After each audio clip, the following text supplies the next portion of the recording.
Baik, Bismillahirrahmanirrahim. Assalamualaikum warahmatullahi wabarakatuh. Selamat siang dan salam sejahtera untuk kita semua.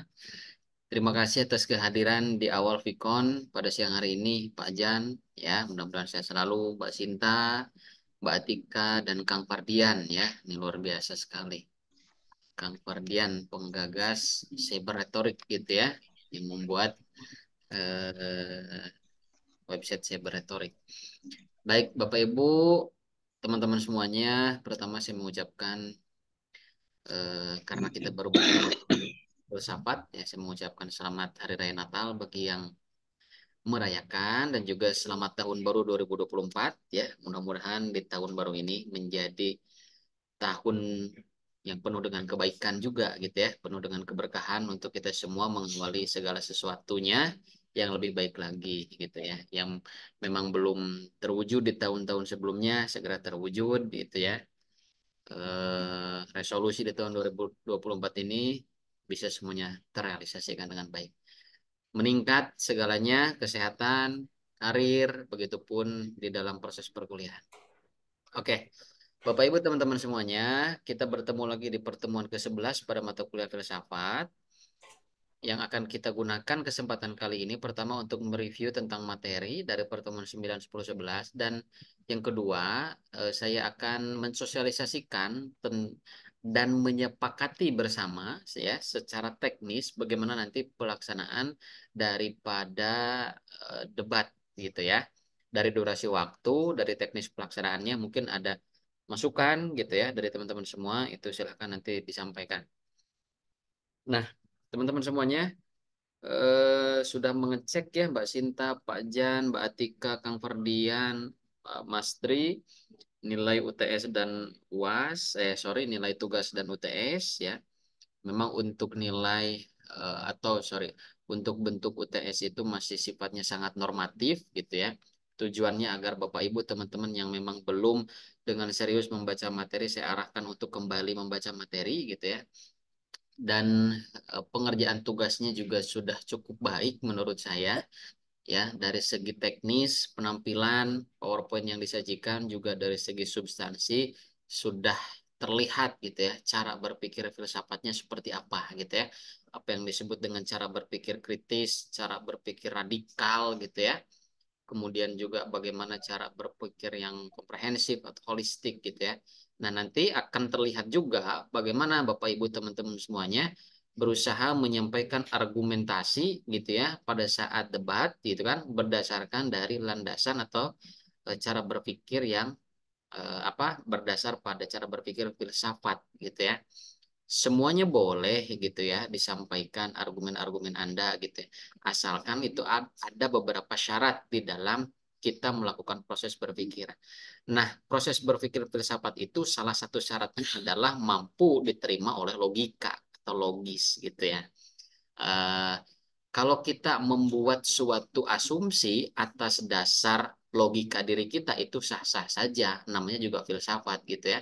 Karena selalu mempertanyakan atau selalu mencari jawaban-jawaban yang dengan kita menemukan jawaban itu akan lahir lagi pertanyaan-pertanyaan selanjutnya gitu. Dengan cara semuanya dapat diterima oleh akal sehat gitu ya. Oke. Eh, saya akan mengelaborasi materi atau mengulas materi secara singkat gitu ya Bapak Ibu dari pertemuan 9, 10, 11. Walaupun materi ini sudah saya jelaskan di dalam video conference ya, sorry di dalam video pembelajaran, tetapi mungkin ya ada yang ingin dikonfirmasi atau ada yang ingin ditanyakan secara langsung gitu ya di forum eh, Vicon kita pada siang hari ini. Baik, teman-teman semuanya, di pertemuan ke-9 kita berbicara tentang perspektif teori ilmu komunikasi. Kalau berbicara tentang perspektif, itu kita berbicara tentang sudut pandang, berbicara tentang kacamata, berbicara tentang angle dari mana kita melihat, gitu ya. Angle mana yang kita fokuskan, atau bagian-bagian apa saja yang kita ingin tahu lebih jauh, gitu ya. Perspektif teori ilmu komunikasi. Ya, perspektif adalah kerangka kerja konseptual, sekumpulan asumsi, nilai, gagasan, dan lain sebagainya. Teman-teman silahkan membaca dan atau mungkin saya harapkan sudah memahami dengan membaca semua slide di dalam materi yang sudah saya sampaikan. Kenapa seseorang itu berbeda pendapat? Kenapa seseorang itu beradu argumen? Ya, dua orang atau dua kelompok, karena mereka menggunakan sudut pandangnya masing-masing, gitu ya. Yang A kekeh dengan pendiriannya, yang B kekeh dengan pendiriannya. Kadangkala apa yang diperdebatkan oleh dua kelompok ini itu adalah satu hal yang sama, tetapi memang ada cara-cara yang berbeda. Bisa dari cara-cara tahapan penyelesaiannya gitu ya, atau bisa dari contoh bagaimana seharusnya kita menyelesaikan sebuah konflik gitu ya, baik itu konflik secara internal di dalam keluarga, internal di dalam organisasi gitu ya, ataupun konflik yang melibatkan publik-publik eksternal di luar keluarga ya, di luar instansi dan lain sebagainya. Mungkin Pak Jan juga di sini pernah atau sering mengalami adanya gesekan atau konflik di internal lembaganya maupun dengan antara lembaga di mana Pak Jan berada dengan lembaga yang lain gitu. Analoginya adalah ketika seseorang melihat bahwa ini angka 6, kemudian ada orang lain yang melihat bahwa ini angka 9. Sebetulnya ini adalah hal yang sama gitu ya. Tetapi kenapa timbul suatu pertanyaan, kenapa itu bisa terjadi? Nah, ada beberapa atribusi yang melekat di dalam diri kita masing-masing gitu ya, atau atribut-atribut yang itu menjadi faktor penentu. Mulai dari tingkat pendidikan, latar belakang budaya, latar belakang habit gitu ya, atau behavior gitu ya. Kemudian juga ya dari tingkat kognisinya gitu. Nah, itu yang membedakan antara satu orang dengan orang lain. Sehingga ketika orang yang berbeda paham, berbeda pendapat gitu ya, kemudian beradu argumen gitu ya, maka sebetulnya kalau semua orang paham akan esensi filsafat, rasanya tidak akan ada pro dan kontra gitu ya.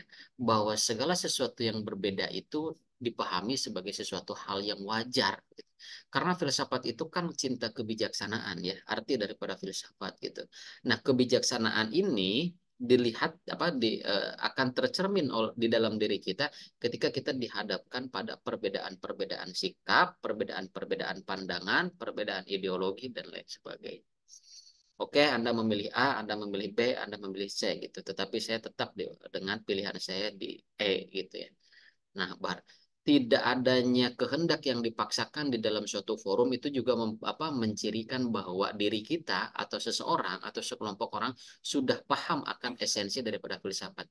Kita mungkin sering atau sudah menemukan gitu ya fenomena atau realitas di tengah lingkungan masyarakat kita.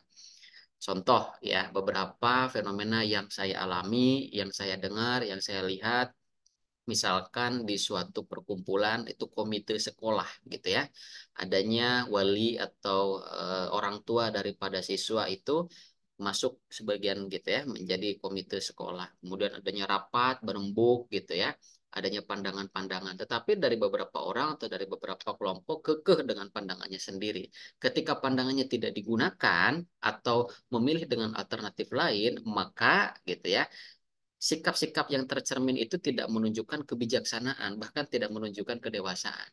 Bahwa dewasa itu sebetulnya bukan masalah angka umur gitu ya, tetapi dewasa itu adalah bagaimana cara pengendalian diri, pengendalian emosi gitu ya. Kita itu harus cerdas di dalam tiga aspek, cerdas secara intelektual, cerdas secara emosional, juga cerdas secara spiritual. Nah, cerdas secara emosional inilah yang terlihat ketika kita sudah paham esensi daripada filsafat. Itu tidak jarang, bahkan saya sering gitu ya di beberapa WhatsApp grup gitu dengan hal-hal yang sepele gitu ya. Misalkan dari pandangan, dari saran gitu ya, dari rekomendasi yang diberikan, ketika itu tidak digunakan karena ada alternatif yang jauh lebih baik, dirinya keluar daripada grup itu tadi gitu ya. Artinya apa? Berarti belum paham gitu ya esensi daripada filsafat itu sendiri. Perspektif bukanlah persepsi gitu ya, melainkan memandu persepsi kita. Perspektif mempengaruhi apa yang kita lihat dan bagaimana kita melihatnya serta menafsirkan apa yang kita lihat.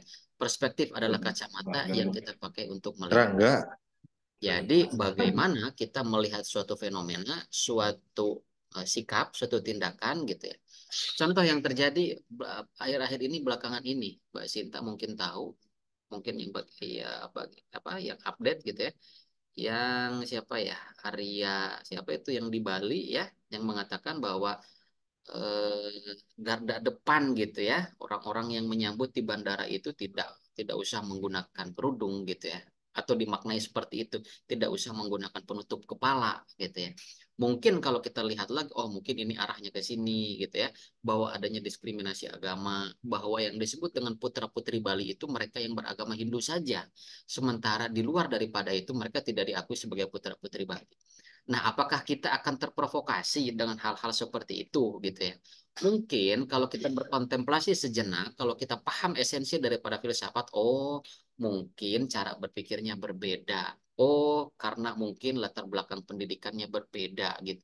Oh, mungkin karena adanya muatan politik yang sedang diberlakukan atau ya sedang sedang digencarkan gitu. Sehingga bukan artinya kita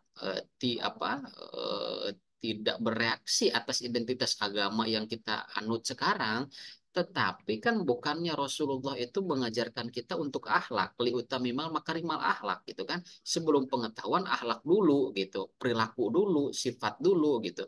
Makanya sebetulnya filsafat ini selain memandu kita pada cara berpikir kritis, cara berpikir radikal, cara berpikir yang mendalam, filsafat ini juga sebagai suatu instrumen untuk memagari kita agar tidak menjadi orang yang reaktif gitu ya.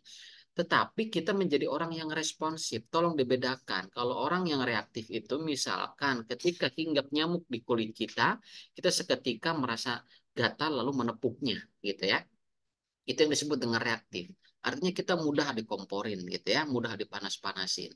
Kita diarahkan ke kiri, kita ngikut. Diarahkan ke kanan, kita ngikut. Kita seharusnya menjadi kelompok-kelompok orang yang responsif, merespon atas apa yang terjadi gitu ya, tetapi tidak dibarengi dengan sifat atau sikap yang reaktif gitu. Nah, poin daripada perspektif itu apa? Kumpulan asumsi keyakinan tentang suatu hal, melalui perspektif orang akan memandang sesuatu hal berdasarkan cara-cara tertentu. Cara-cara tersebut berhubungan dengan asumsi dasar yang akan menjadi alasan dan pandangannya. Ya. Jadi, kalau teman-teman memperhatikan gitu ya, sekarang kan lagi tahun politik gitu kan, pasti akan ada kata-kata perspektif gitu. Menurut kacamata saya, menurut perspektif saya gitu. Berarti perspektif itu dimaknai apa? Perspektif itu juga bisa dimaknai sebagai kumpulan daripada persepsi atau akumulasi daripada persepsi yang kemudian itu menjadi suatu perspektif pada cara dia berpikir, cara dia bersikap, cara dia memandang segala sesuatu. Kalau persepsi itu biasanya diidentikan pada hal-hal yang relatif lebih kecil gitu. Perspektif akan hal ini, akan hal itu, dan lain sebagainya. Tapi kumpulan-kumpulan dari persepsi itu menjadi sebuah perspektif atau juga dimaknai sebagai bagaimana orang itu melihat dan bagaimana orang itu bersikap. Nah, kaitannya dengan materi ini, perspektif teori ilmu komunikasi, bagaimana filsafat memandang daripada teori ilmu komunikasi itu sendiri gitu ya. Nah, di sini ada beberapa kata ya, ada beberapa istilah yang memang harus di apa namanya eh, dimaknai gitu ya. Ada perspektif, ada paradigma atau metateori. Sebetulnya yang ingin saya sampaikan, perspektif itu hampir sama atau memiliki kesamaan dengan paradigma, yaitu cara berpikir, cara memandang. Tetapi biasanya kalau perspektif itu identik dengan persona, menurut perspektif saya. Tapi kalau paradigma itu diidentikan dengan hal-hal yang sifatnya komunal. Komunal itu kan banyak orang, kelompok. Oh, paradigma masyarakat ini, paradigma masyarakat itu, paradigma tokoh dari Eropa dan lain sebagainya. Tapi kalau meta teori di sini adalah, nah itu ada kaitannya, ada hubungannya di pertemuan 10 dan 11 ya. Ada tradisi ilmu komunikasi, the seven tradition of communication gitu ya. Nah, itu akan mengantarkan kita bahwa teori ini digunakan untuk fenomena ini gitu ya. Atau fenomena ini cocok ditelaah, dianalisis oleh teori ini. Nah, itu di S2 dulu saya di UNS Solo itu sangat dibedah gitu ya. Dan akhirnya saya pun mengikuti cara berpikir daripada metateori gitu ya. Nah, metateori ini adalah suatu kerangka untuk melakukan mapping teori ini dipergunakan untuk melihat atau menjelaskan fenomena ini, gitu ya. Sementara kalau ada fenomena yang lain itu cocok dijelaskan oleh teori ini, gitu. Nanti ya kita akan ulas lagi secara singkat saja. Oke, saya teruskan. Nah, perspektif yang diterapkan di dalam ilmu komunikasi bisa beragam tergantung dari sudut pandang mana yang digunakan untuk menjelaskannya. Terdapat empat perspektif yang mendasari teori komunikasi. Di antaranya ada covering loves theory, rules theory, system theory, symbolic interactions theory.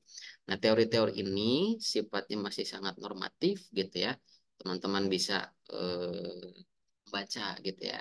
Contoh, di dalam covering loves theory gitu ya, ada hubungan kausalitas. Nah, kalau kalau berbicara tentang kausalitas, itu pendekatannya kalau kita menemukan sebuah masalah berarti masuk di dalam kerangka kuantitatif, ada sebab dan akibat, begitu kan? Misalkan bentuk daripada judul penelitiannya pengaruh, gitu ya. Kemudian selain pengaruh mungkin juga dampak, gitu ya. Karena hasil daripada penelitian kuantitatif itu berpengaruh atau tidak berpengaruh, berdampak atau tidak berdampak. Walaupun istilah dampak ini bisa digunakan di dalam kuantitatif ataupun di dalam kualitatif, gitu.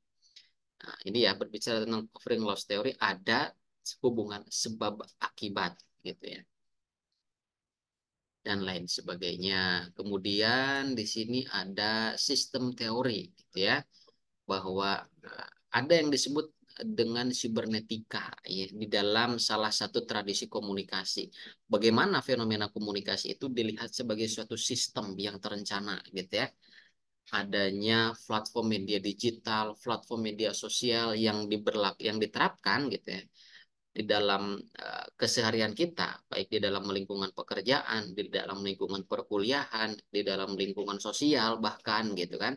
Karena segala sesuatu sekarang sudah ada di dalam smartphone gitu ya. Maka kita terhubung, terkoneksi dan terintegrasi dengan yang disebut dengan sistem. Makanya fenomena-fenomena kalau teman-teman ingin meneliti masalah tentang komunikasi digital di dalam berbagai macam platform contohnya atau komunikasi digital eh, ya di dalam media sosial A, B, C itu masuk atau akan dihantarkan oleh tradisi komunikasi yaitu sibernetik gitu ya. Sistem teori ya, ada general sistem teori, ada sibernetik. Nah, ini yang saya maksud barusan. Kemudian struktural fungsionalisme ya. Perspektif ini umumnya dijadikan landasan pada teori-teori informasi dan komunikasi organisasi. Jadi kalau sibernetik itu tersistematisasi gitu ya. Kalau kita kaitkan lagi pada dunia PR, bagaimana kita melihat kesesuaian antara struktur, antara hierarki di dalam organisasi itu dengan arus komunikasinya, dengan arus informasinya, berjalan sesuai struktur atau tidak, gitu ya, secara vertikal, horizontal, juga secara diagonal. Kemudian kita lihat juga dari berbagai macam media relation yang digunakan, media-media apa saja yang digunakan, gitu ya. Apakah itu media digital atau misalkan media konvensional, mungkin dulu kritik dan saran suka ada kotak-kotak gitu ya, kalau kita masuk ke rumah sakit, kalau kita masuk ke ya puskesmas gitu ya. Tapi kan sekarang kecenderungan hal itu sudah berbeda, sudah diganti dengan sifatnya itu yang serba digital. Kalau teman-teman juga mungkin ke yang cewek itu mungkin ke klinik kecantikan gitu ya, atau ke klinik dokter, dokter gigi, dokter umum ya, atau ya ke klinik-klinik apapun itulah. Ketika kita ke kasir suka ada kan di sana bagaimana kualitas pelayanan gitu ya. Itu akan tercermin pada emotikon-emotikon yang ada satu dua tiga, puas, tidak puas, sangat tidak puas gitu.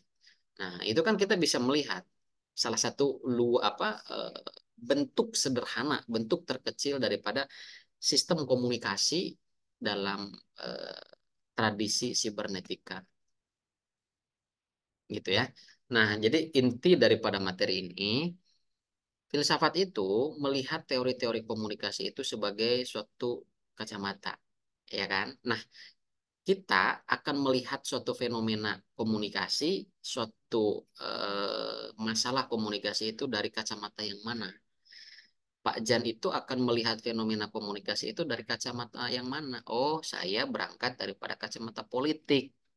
bahwa adanya pelanggaran komunikasi seperti ini, misalkan yang viral yang menyebutkan tentang bahwa putra-putri Bali itu harusnya itu tidak menggunakan penutup kepala gitu ya.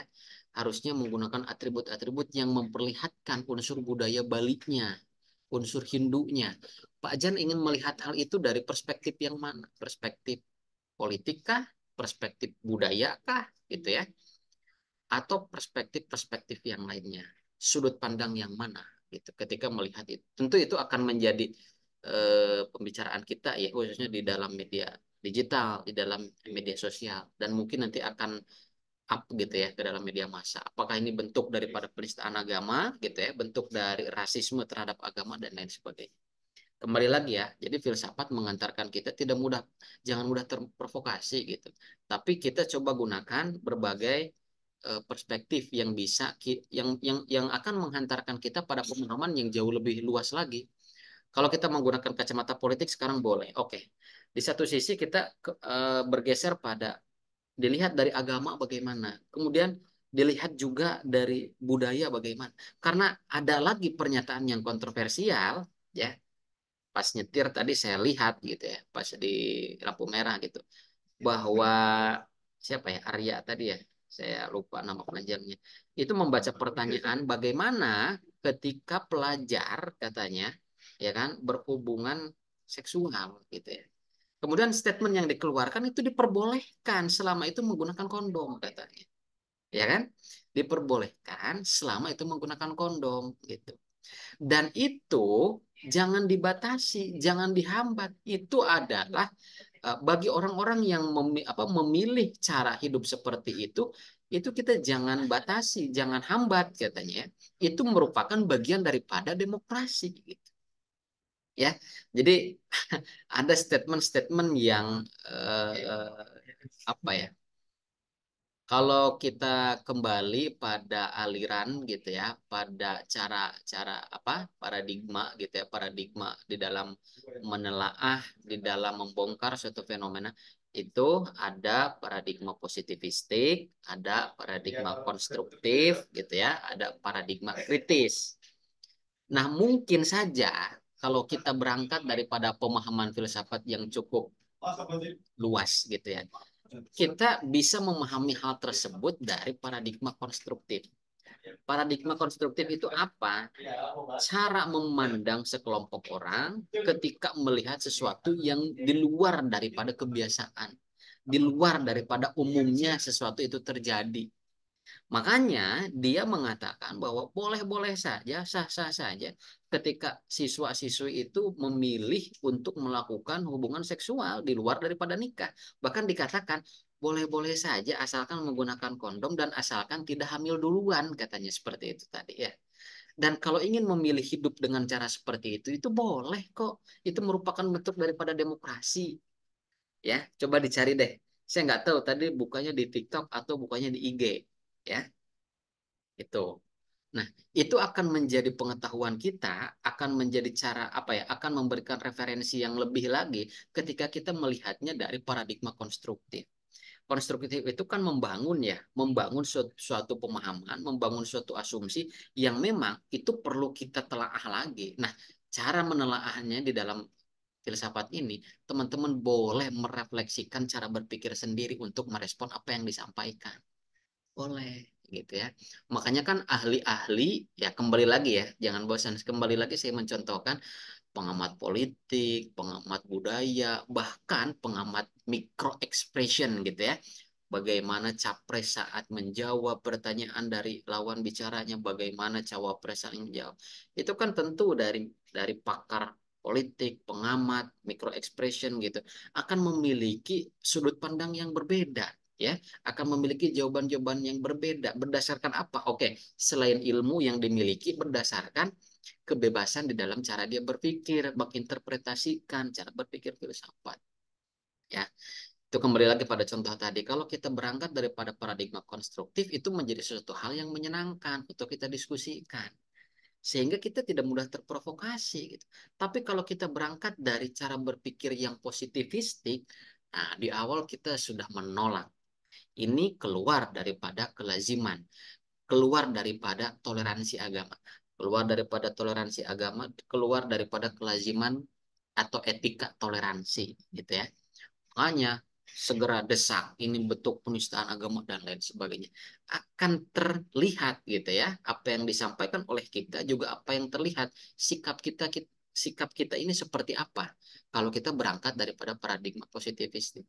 Jadi paradigma positivistik itu menentang segala sesuatu yang berjalan di luar daripada koridor yang disepakati bersama. Di luar daripada nilai dan norma sosial yang telah disepakati itu kita tentang. Ya, itu kalau kita berangkat dari paradigma positif. Tapi akan menjadi asik, akan menjadi sebuah isu untuk asik untuk berdialog, untuk diperbincangkan kalau kita membahasnya dari paradigma konstruktif tadi. Nah, adapun paradigma ketiga, paradigma kritis itu dipergunakan biasanya untuk mengkritisi sebuah kebijakan, sebuah apa ya, bisa juga kita masuk ke kalau apa kita melihat gitu ya, kita mengkritisi apa-apa yang disampaikan oleh tadi ya Arya tadi gitu ya, bisa juga. Tetapi paradigma kritis itu memerlukan kemampuan yang lebih gitu ya, di mana kita mengkritisi juga di mana kita memberikan suatu solusi gitu ya. Beda-beda sebetulnya, tidak beda tipis ya antara konstruktif dengan kritis, tetapi kritis itu asumsi dasarnya adalah untuk membongkar semua ketidakadilan, semua penindasan dan lain sebagainya. Itu asumsi kritis, asumsi paradigma kritis ya. Tapi akan lebih menyenangkan dan cukup ringan kalau kita melihat segala sesuatu yang itu ada pro dan kontra dari paradigma konstruktif. Nah, nanti teman-teman pada saat debat boleh juga gitu ya. Saya menggunakan paradigma konstruktif. Kenapa? Karena bla bla bla bla dan lain sebagainya. Itu boleh ya menjadi apa namanya, tips dari saya.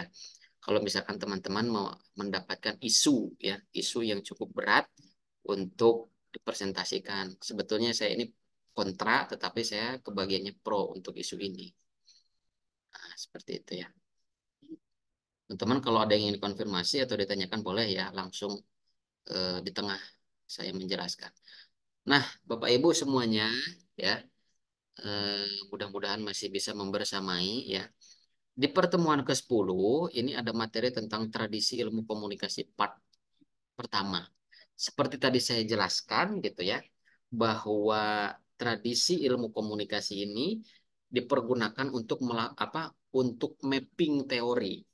Nah, mapping teori ini berarti kan ada pengkategorisasian teori sesuai dengan masalah, sesuai dengan fenomena. Ini pun cerminan daripada cara berpikir filsafat gitu. Di sini dikatakan bahwa tradisi dalam kajian teori komunikasi adalah sudut pandang ilmuwan komunikasi dalam memandang suatu teori komunikasi.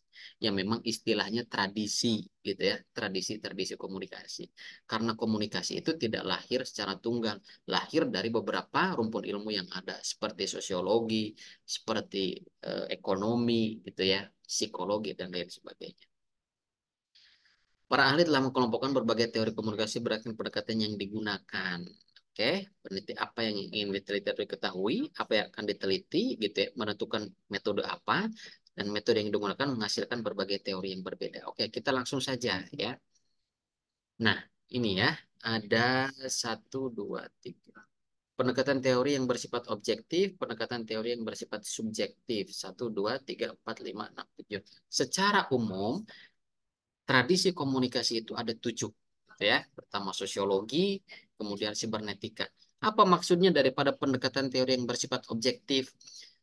Nah, sosiopsikologi dan sibernetika ini biasanya digunakan pada penelitian kuantitatif yang sifatnya itu melakukan generalitas, ya. Sosiopsikologi.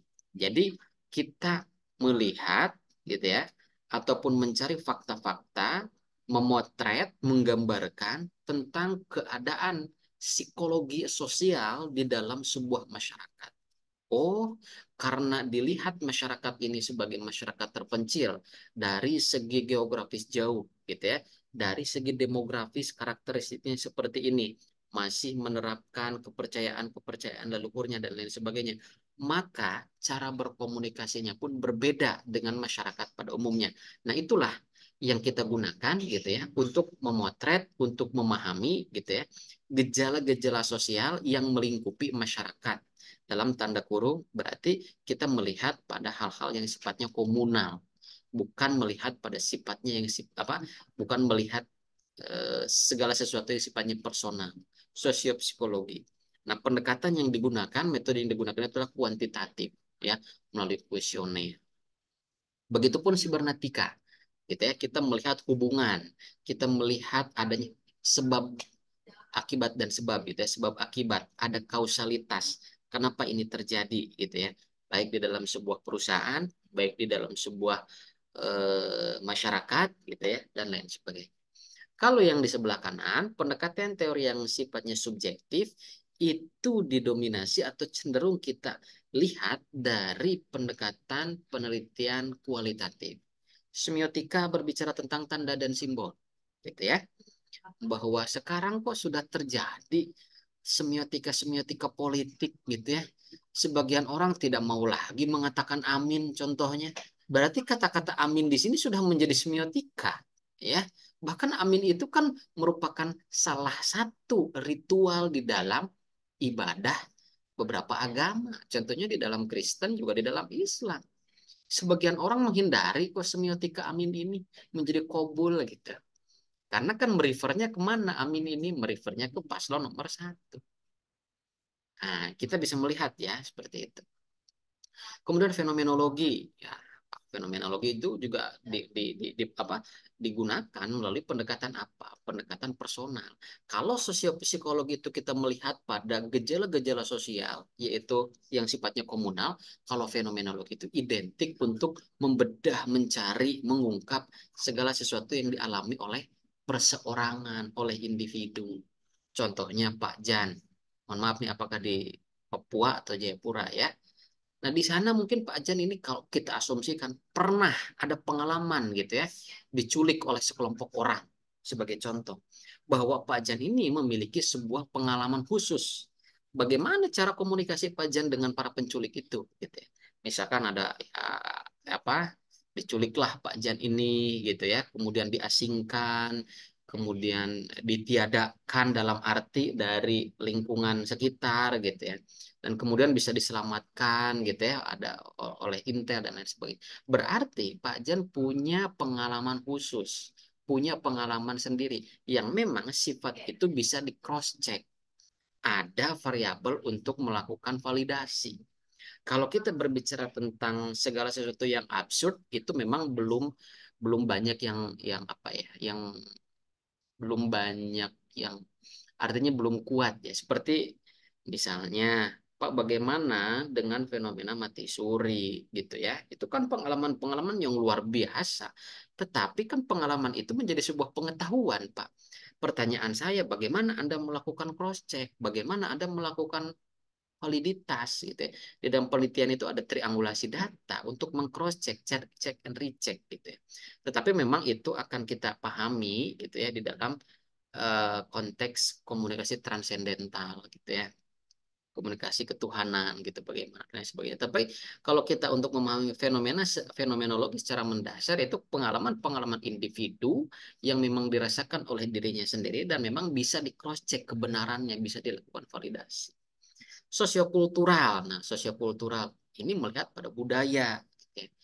Budaya, oh ternyata budaya ini seperti ini, budaya itu seperti itu, atau bagaimana budaya ini dibenturkan dengan budaya yang lain. Contoh di Jogja, terkenal sebagai kota pelajar. Banyak sekali budaya di sana, budaya Sunda, budaya Jawa, ya, budaya Padang atau Minang.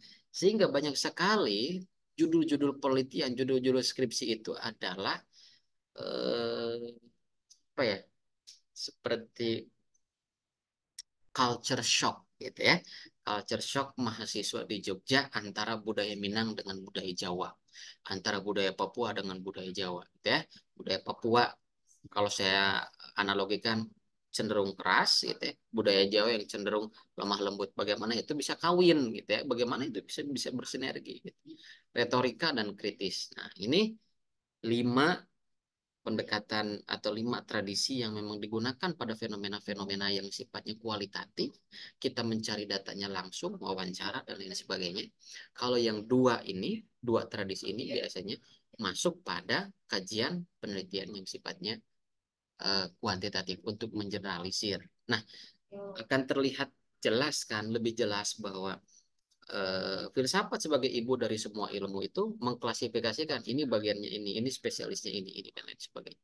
Nah, teman-teman juga begitu dong gitu ya. Cara berpikirnya seperti itu.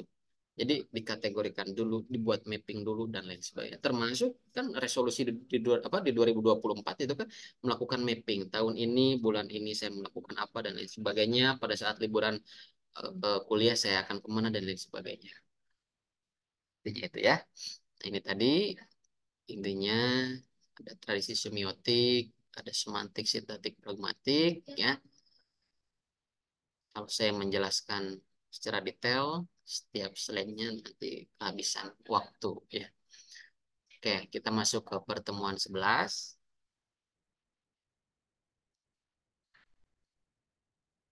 Di sini ada materi, ya, teman-teman semuanya, tradisi ilmu komunikasi part 2, ya. Nah, tradisi sosiopsikologis dan tradisi sosiokultural, ya. Oke, nampaknya intinya itu ya tadi ya. Ada sosiolinguistik ya. Di dalam kajian sosiokultural itu kita bisa melihat bahasa ya. Mana tadi?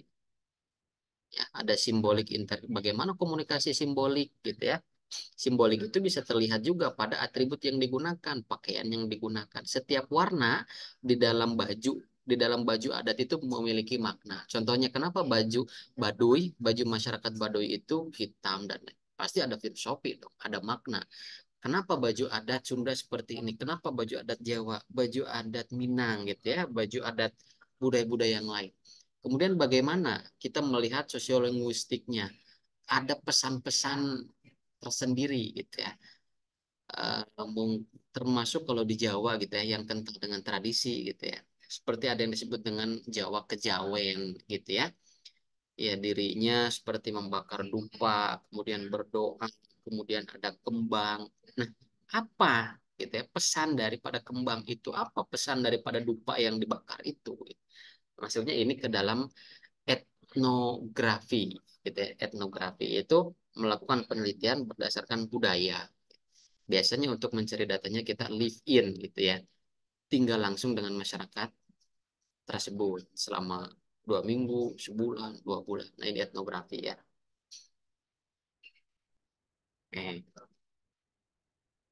Tradisi retorika gagasan utama dari tradisi adalah penemuan, penyusunan, gaya penyampaian, dan daya ingat. Di mana semua itu adalah elemen-elemen dalam mempersiapkan sebuah pidato. Nah ini tradisi retorika ini bisa kita gunakan untuk melihat sebetulnya sekarang itu fenomena-fenomena politik itu. Bagaimana orasi-orasi yang dilakukan oleh Capres 1, Capres 2, Capres 3. Ya, kalau kita melihatnya dari perspektif politik. Nah, akan ada beberapa penemuan yang cukup unik ketika teman-teman misalkan mengamati satu demi satu gitu ya. Di dalam penyampaian pidato, di dalam penyampaian orasi, apakah memang terfokus pada gagasan utamanya berupa menyampaikan visi dan misinya, atau ada satir-satir yang disisipkan gitu ya, adanya eh, sindiran-sindiran gitu ya terhadap paslon lain dan lain sebagainya.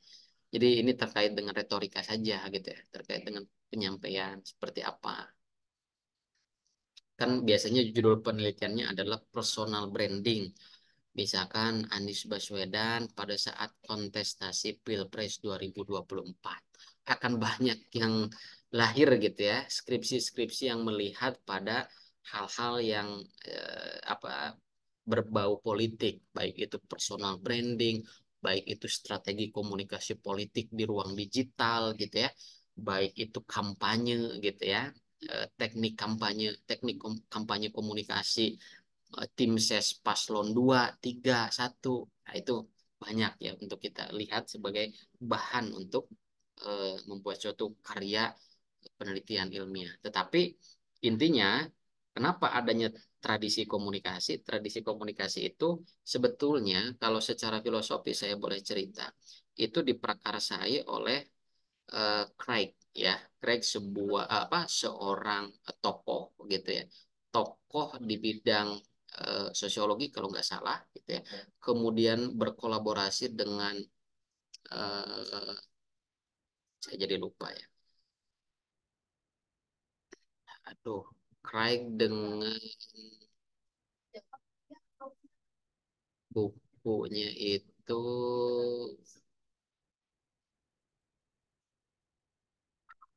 sebentar ya.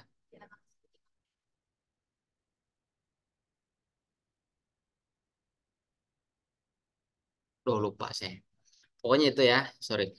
Jadi diprakarsai oleh itu, kemudian Craig itu asalnya begini, asalnya tidak mengklasifikasikan tradisi-tradisi ini berdasarkan eh, apa namanya, berdasar teori diklasifikasikan berdasarkan masalah fenomena. Tetapi pada akhirnya Craig itu membongkar bukunya alias menyusun bukunya kembali. Kemudian yang disesuaikan itu adalah teori disesuaikan dengan level-level komunikasi. Nah, karena ini kita masih di level S1, jadi kita memahaminya pada tahapan pertama dulu ya, teman-teman. Artinya, teman-teman bisa menggunakan, bisa mengklasifikasikan teori ini cocoknya digunakan untuk membedah atau menjelaskan fenomena apa, gitu ya. Sementara nanti, gitu ya, kalau di S2 dulu saya, bahwa teori ini, ya, untuk menjelaskan pada level komunikasi yang mana. Level komunikasi itu kan ada 5, gitu ya.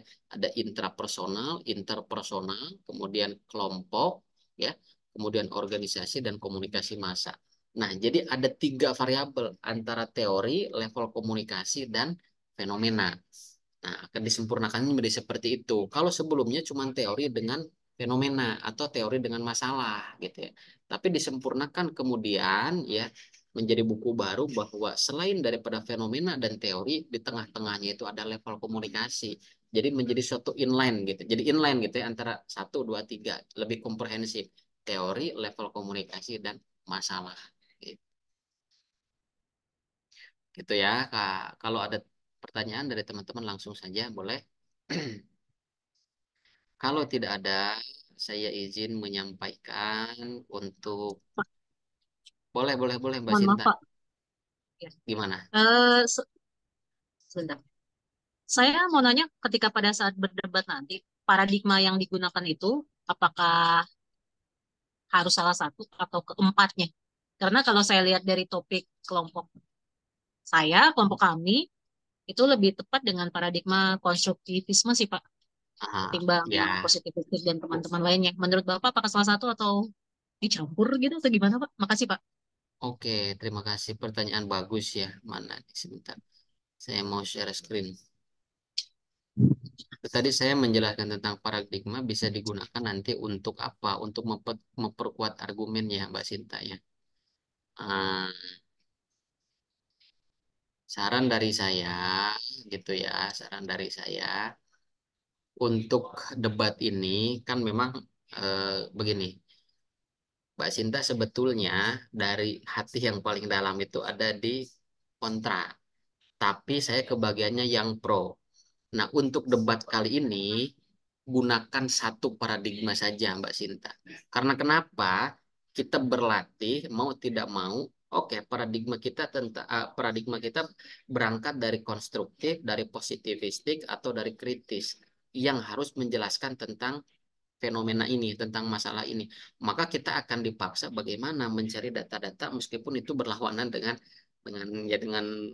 keyakinan, dengan hati gitu ya. Agar cara berpikirnya mengikuti cara berpikir filsafat, latihannya ke sana tujuan saya. Tapi di luar daripada debat ini, sebetulnya Pak kita dari mana? Apakah kita boleh menggunakan 2 paradigma sekaligus, 3 paradigma? Silahkan, justru itu bagus, Mbak. Justru bijaksana kalau seperti itu. Karena kita Bukannya justru pusing ya Pak? justru pusing kalau mau enggak, menurut saya enggak gitu. Tapi kenapa? Jadi begini loh, menurut pemahaman saya, seseorang bijaksana itu mampu menempatkan diri dalam dirinya memberikan sikap, respon dalam dirinya berpikir ketika itu kita paham apa atas tiga paradigma itu gitu. Kapan dirinya mampu mentolerir gitu ya, mentolerir sesuatu, contoh begini. Kalau kita punya value, keyakinan bahwa oh ini sudah di luar daripada moral, gitu ya, di luar daripada moral, maka kita menggunakan asas-asas yang mana, menggunakan paradigma yang mana? Tentu kita menggunakan, sudah, saya menggunakan paradigma positivistik, gitu.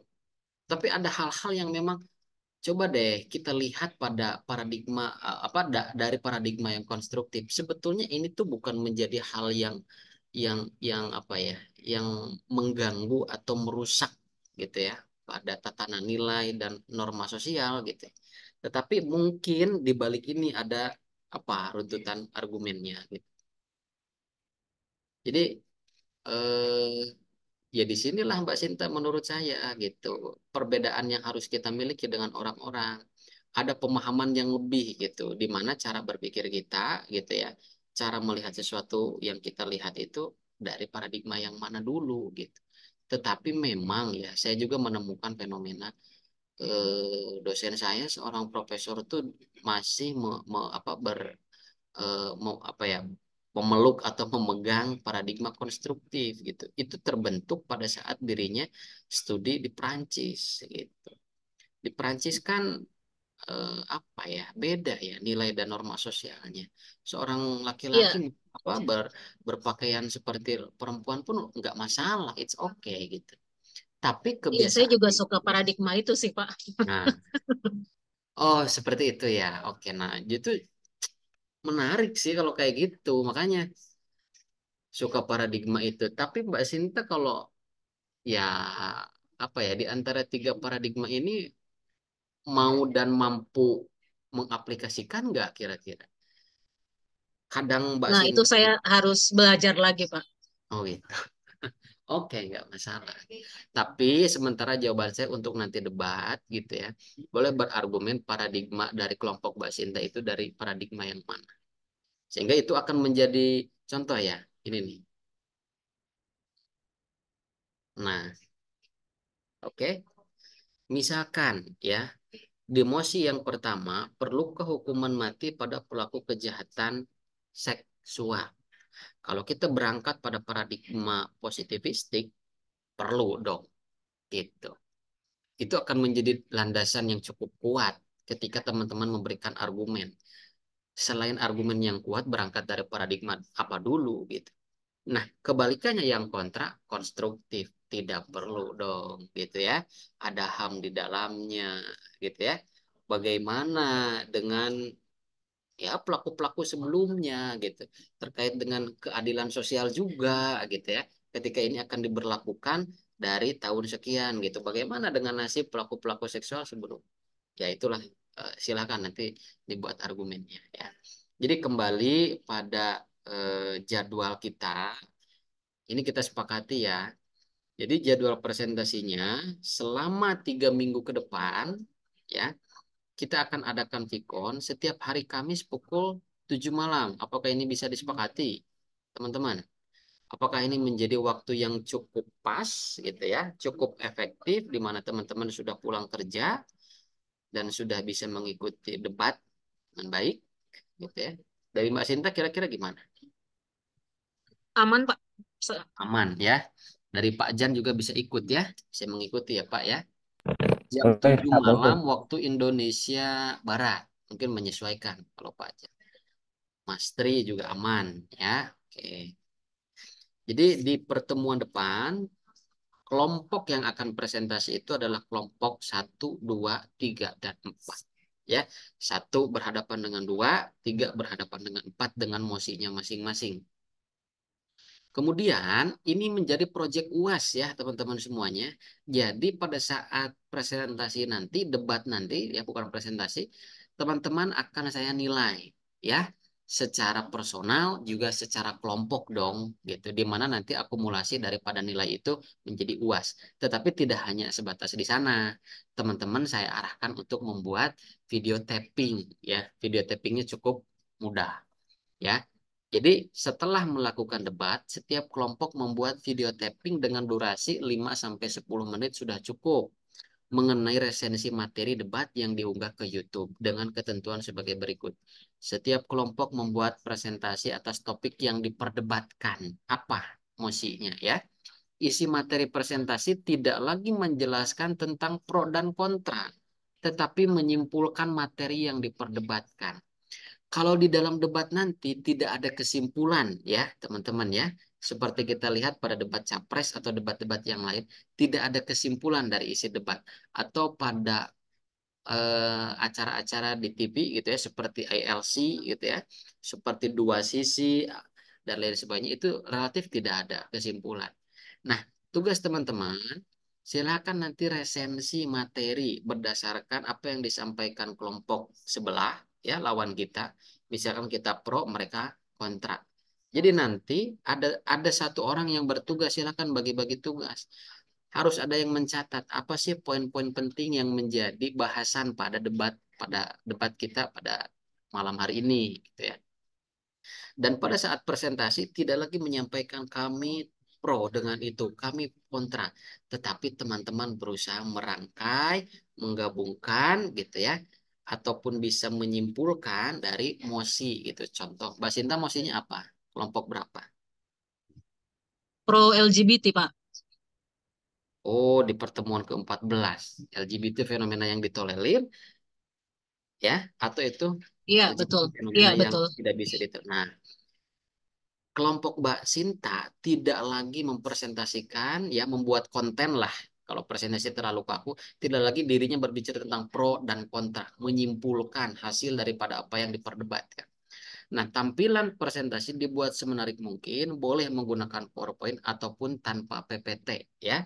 Konten materi diberikan kebebasan kepada setiap kelompok untuk berkreasi. Mau menggunakan PowerPoint, boleh. Tidak menggunakan PowerPoint, silakan, saya bebaskan kontennya.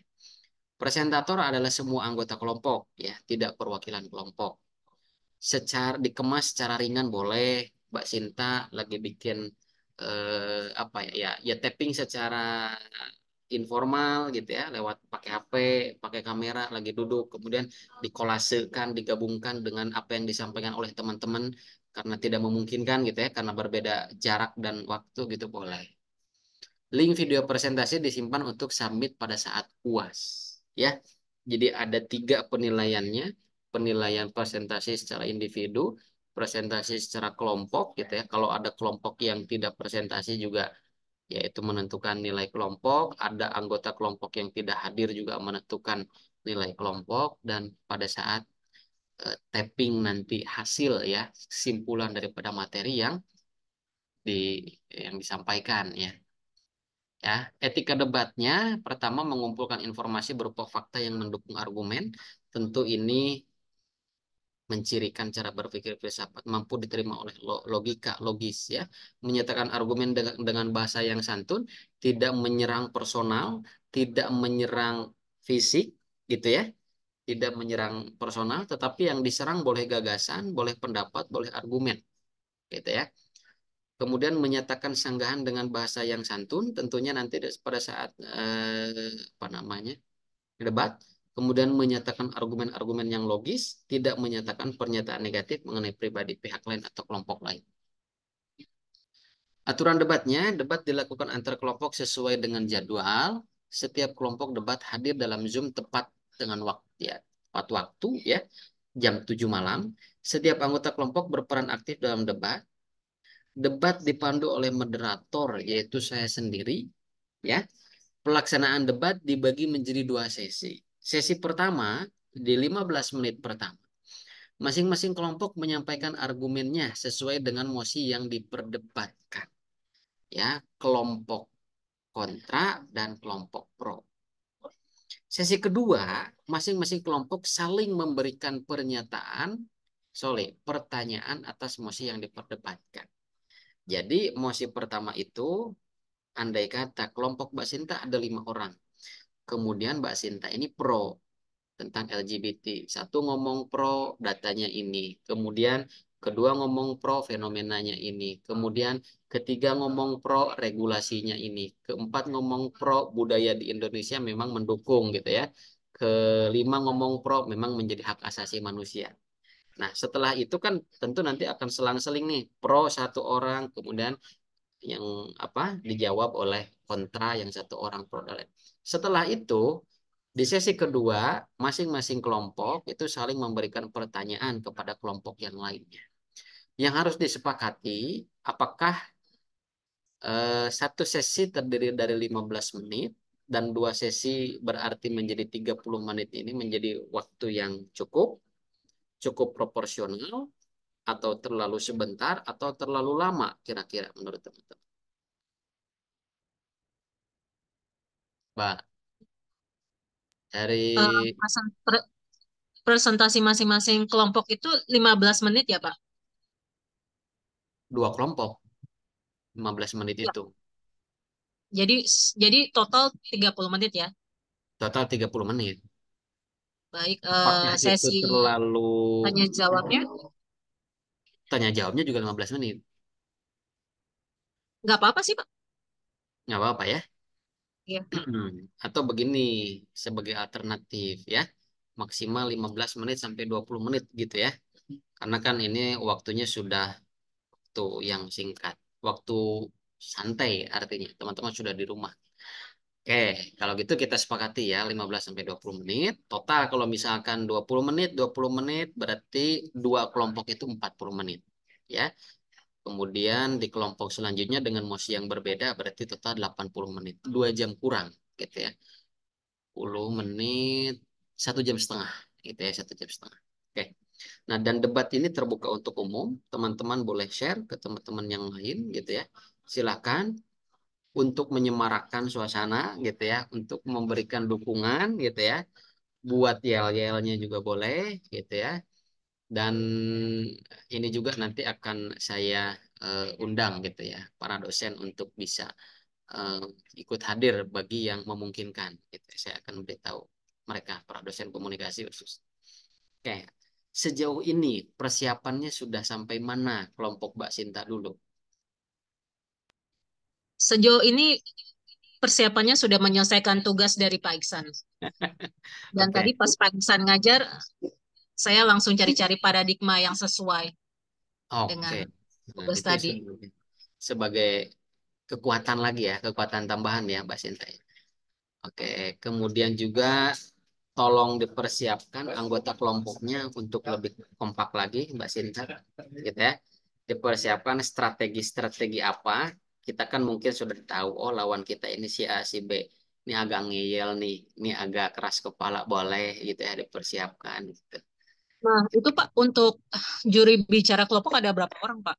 Maksudnya yang presentasi nanti. Boleh semuanya. Boleh Justru semua, tapi ada satu yang bertugas sebagai ya, notulen ya. ya gitu. Jadi tetap ya dari setiap kelompok itu ada ketua kelompok ya. Mungkin ketua kelompok yang mengawali pemaparan gitu ya. Saya sebagai moderator itu hanya untuk apa ya? Menggawangi ya dari segi pelaksanaan debat, dari segi waktu gitu ya. Dan untuk menertibkan bila mana nanti ada yang suaranya bocor gitu dan lain sebagainya. Mungkin Mbak Sinda sebagai ketua kelompok silahkan gitu ya.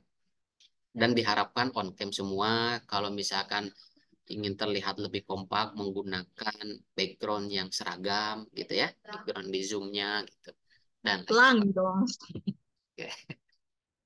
Oke, itu yang nggak apa-apa gitu. Tapi mungkin ada hal-hal yang belum saya sampaikan itu silahkan teman-teman apa ya? Mungkin bisa dengan menggunakan atribut-atribut yang mencerminkan emosi gitu ya di sini sesuai dengan pro dan kontranya. Oke, Bapak Ibu teman-teman semuanya ada yang ingin dikonfirmasi atau disampaikan lagi? Paham ya? Oke, jadi minggu ke-12, 13 dan 14 itu adalah debat ya Pak Jan ya. Mohon izin kalau misalkan Bapak sedang sehat dan memungkinkan ditunggu Pak di Iya, dalam Pak. debatnya untuk apa namanya pengambilan mini project ya, project UASnya gitu. Dan nanti kita bertemu di Jakarta ya Pak ya, insya Allah ya. Oke. Izin bertanya, Pak. Bahasannya gimana? Ya, Pak, untuk kesimpulan yang kita buat nanti saat UAS, itu kesimpulannya maksudnya dari pihak pro apa dan pihak kontra apa gitu ya, Pak ya? Berarti Ya kayak diolah. diolah Heeh, gitu. diolah gitu. Jadi dua kelompok ini punya notulen masing-masing apa sih gitu. Nah, yang harus menyimpulkan itu notulennya gitu kan nanti nggak ada. Silakan. Paling saya memberikan statement terakhir dari kelompok pro, statement terakhir dari kelompok kontra terkait mosi yang diperdebatkan gitu. Berarti kita tulis dari pihak pro apa argumennya dan dari pihak kontra apa argumennya gitu ya, Pak? Iya boleh seperti itu, tetapi di dalam penyajian di presentasi nanti di tapping video itu eh, ya tidak mesti dari kelompok pro seperti ini dari kelompok kontra. Misalkan begini tentang LGBT ya gitu. Eh, Teman-teman semuanya LGBT itu menjadi sebuah fenomena ya gitu, fenomena yang memang tidak bisa kita tolak keberadaannya gitu ya di Indonesia, di dunia bahkan gitu. LGBT ini menjadi sebuah fenomena karena kita lihat di beberapa negara adanya fenomena seperti ini, regulasi yang mendukung gitu. Meskipun secara agama ya melanggar terkait dengan etika, terkait dengan nilai dan norma agama, secara budaya dan lain sebagainya. Tetapi coba kita lihat gitu ya, dari sisi psikologi, sebetulnya orang-orang atau kelompok LGBT itu tidak ingin berada pada kondisi seperti ini dan lain sebagainya. Nah, jadi silakan diolah gitu ya hasil daripada perdebatan pro dan kontra sehingga yang saya harapkan adalah statement-statementnya itu statement yang bijaksana gitu. Menggabungkan antara pro dan kontra, memang itu dikatakan seperti tadi saya katakan, melanggar, tidak dibenarkan di dalam agama, tetapi di beberapa negara lain itu difasilitasi negara, adanya regulasi yang melindungi gitu ya. Kemudian dari segi budaya juga berbeda di Indonesia dengan di Barat gitu kan. Tetapi dilihat dari segi psikologi gitu ya, mungkin mereka tidak ingin berada pada kondisi seperti ini gitu ya. Dilihat juga dari segi sosiologisnya bagaimana gitu ya, bahwa penerimaan mereka di Indonesia itu relatif masih masih belum terbuka dan lain sebagainya. Jadi, nah alangkah lebih baiknya gitu ya, kita bersikap arif dan bijaksana ketika kita menemukan ya seseorang atau sekelompok orang yang terindikasi pada hal-hal yang sifatnya LGBT gitu. Kita tidak memusuhi, kita tidak mendiskriminasi, tetapi kita mencoba. Itu yang gambarannya seperti itu bahasanya ya. Baik, Pak. Terima kasih, Pak. Nah, oke, sama-sama ya. Jadi silakanlah teman-teman berkreasi sendiri gitu. Ataupun teman-teman nanti mau menampilkan data dan fakta sesuai hasil dari debat tadi gitu ya. Kemudian dirangkum dan disimpulkan menjadi suatu statement penutup nanti. Begitu. Oke, mungkin itu saja teman-teman semuanya, Bapak Ibu, ya, Pak Jan, Mbak Sinta, Mbak Hasanah, Mbak Tika, dan yang lainnya. Ya, terima kasih untuk atensi dan waktu yang sudah diluangkan.